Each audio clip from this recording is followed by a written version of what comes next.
पूर्व राष्ट्रपति प्रणब मुखर्जी का 84 साल की उम्र में आज निधन हो गया। प्रणब मुखर्जी के बेटे अभिजीत मुखर्जी ने शाम 5:46 पर ट्वीट कर इसकी सबसे पहले जानकारी दी। अभिजीत मुखर्जी ने लिखा, भारी दिल के साथ आपको सूचित करना है कि सेना के अस्पताल के डॉक्टरों और लोगों की दुआओं के बावजूद मेरे पिता प्रणब मुखर्जी नहीं रहे। भूतपूर्व राष्ट्रपति प्रणब मुखर्जी की बेटी शर्मिष्ठा मुखर्जी ने ट्वीट किया, आपने लोगों और राष्ट्र की सेवा में पूर्ण और सार्थक जीवन बिताया। आपकी बेटी के रूप में जन्म लेकर मैं धन्य हूँ। प्रणब मुखर्जी 10 अगस्त से दिल्ली में आर्मी रिसर्च एंड रेफरल अस्पताल में भर्ती कराए गए थे। दिमाग में क्लॉटिंग हटाने के लिए ब्रेन सर्जरी की गई थी, जिसके बाद से वे वेंटिलेटर पर थे। 1 दिसंबर 1935 को पश्चिम बंगाल के वीरभूम जिले में जन्मे प्रणब मुखर्जी 1969 में पहली बार राज्यसभा के लिए चुने गए। 1973 में प्रणब मुखर्जी पहली बार केंद्रीय मंत्री बने। इसके बाद वो 4 बार राज्यसभा और 2 बार लोकसभा सांसद चुने गए। प्रणब मुखर्जी कांग्रेस की अलग अलग सरकारों में वित्त मंत्री, विदेश मंत्री, रक्षा मंत्री के पद पर रह चुके हैं। वो 3 पूर्व प्रधानमंत्री इंदिरा गांधी, नरसिम्हा राव और मनमोहन सिंह सरकार में मंत्री रह चुके थे। 25 जुलाई 2012 को प्रणब मुखर्जी राष्ट्रपति चुने गए। 2017 में कार्यकाल खत्म होने के बाद उन्होंने राजनीति से संन्यास का ऐलान किया था। पिछले वर्ष 8 अगस्त को प्रणब मुखर्जी को भारत रत्न से सम्मानित किया गया था। प्रणब मुखर्जी के निधन पर 7 दिन के राजकीय शोक की घोषणा की गई है। पूर्व राष्ट्रपति प्रणब मुखर्जी के निधन पर राष्ट्रपति रामनाथ कोविंद ने शोक जताया है। राष्ट्रपति ने ट्वीट किया, प्रणब मुखर्जी का देहांत एक युग का अंत है। देश को महान बेटे के खोने पर शोक है।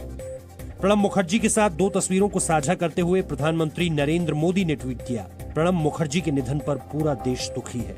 वो ऐसे स्टेट्समैन थे जिन्होंने राजनीतिक क्षेत्र और सामाजिक क्षेत्र के हर वर्ग की सेवा की। प्रणब मुखर्जी ने देश को विकास पथ पर अग्रसर करने में एक अमिट छाप छोड़ी है। केंद्रीय गृह मंत्री अमित शाह ने भी प्रणब मुखर्जी के निधन पर शोक जताया है।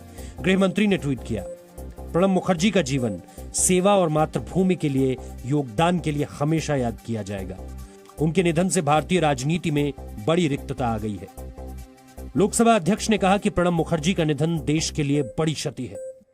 भारत रत्न पूर्व राष्ट्रपति श्री प्रणब मुखर्जी के निधन पर मैं शोक व्यक्त करता हूं।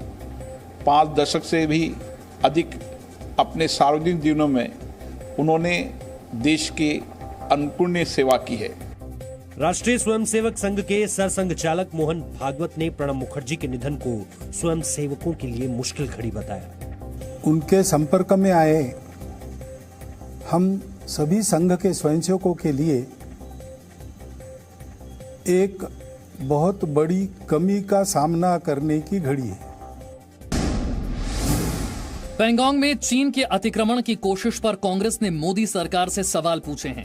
कांग्रेस के मीडिया प्रभारी रणदीप सुरजेवाला ने पूछा कि देश की जमीन पर कब्जे के नए दुस्साहस पर मोदी सरकार चुप क्यों है। देश की सेनाएं तो रक्षा कर रही हैं, वो तो निडर होकर सीना थामे खड़ी हैं, परंतु देश के प्रधानमंत्री मोदी जी कहां हैं? उनकी लाल आंख चीन को दिखाकर वो बात कब करेंगे? कांग्रेस के सवालों पर बीजेपी ने कहा कि सेना ने जवाब दे दिया है कि देश की संप्रभुता बरकरार है। लाल आंख तो हिंदुस्तान के पास है, लाल आंख मोदी जी के पास है, लाल आंख इंडिया की आर्मी दिखाती है। तभी तो आज हिंदुस्तान का जो संप्रभुता है वो अखंड है, और किसी की हिम्मत जो हिंदुस्तान के संप्रभुता के और आंखें उठाकर देख ले। लद्दाख के पैंगोंग में चीन की अतिक्रमण की कोशिश पर देश भर में चीन के खिलाफ गुस्सा है। जम्मू में लोगों ने चीन के खिलाफ प्रदर्शन किया। प्रदर्शनकारियों ने मोदी सरकार से चीन को कड़ा सबक सिखाने की मांग की है। 15 जून को गलवान घाटी में भी चीन ने धोखे से हमला किया था। जम्मू कश्मीर के बारामूला में आतंकवादियों ने 2 ग्रेनेड से हमला किया। पहला ग्रेनेड सेना की गाड़ी पर फेंकने की कोशिश हुई। ग्रेनेड सेना की गाड़ी की बजाय सड़क पर फट गया। ये घटना सीसीटीवी में रिकॉर्ड हुई। ग्रेनेड धमाके में 6 आम नागरिक घायल हुए, जिनका अस्पताल में इलाज चल रहा है। बारामूला में दूसरा ग्रेनेड हमला बस स्टैंड के नजदीक एक पुलिस चौकी के पास किया गया। इस ग्रेनेड हमले में कोई घायल नहीं हुआ। बारामूला के बोनियार इलाके में सुरक्षा बलों ने आतंकवादियों के खिलाफ सर्च ऑपरेशन में भारी मात्रा में हथियार बरामद किए। सुरक्षा बलों को 2 AK-47 और 10 ग्रेनेड के अलावा पाकिस्तानी करेंसी भी मिली है। देश की अर्थव्यवस्था पर कोरोना महामारी और लॉकडाउन का बड़ा असर देखने को मिला है। वित्तीय वर्ष 2020-21 की पहली तिमाही में आर्थिक विकास दर यानी जीडीपी में 23.9% की गिरावट दर्ज की गई है। पिछले साल की इसी तिमाही में आर्थिक विकास दर 5.2% थी। ये पहला मौका है जब आर्थिक विकास दर में इतनी बड़ी गिरावट दर्ज की गई है। ज्यादातर एजेंसियों ने आर्थिक विकास दर में गिरावट का अनुमान जताया था। एक्टर सुशांत सिंह की मौत के केस में सीबीआई ने लगातार चौथे दिन रिया चक्रवर्ती से पूछताछ की। रिया से आज भी 9 घंटे से ज्यादा पूछताछ हुई।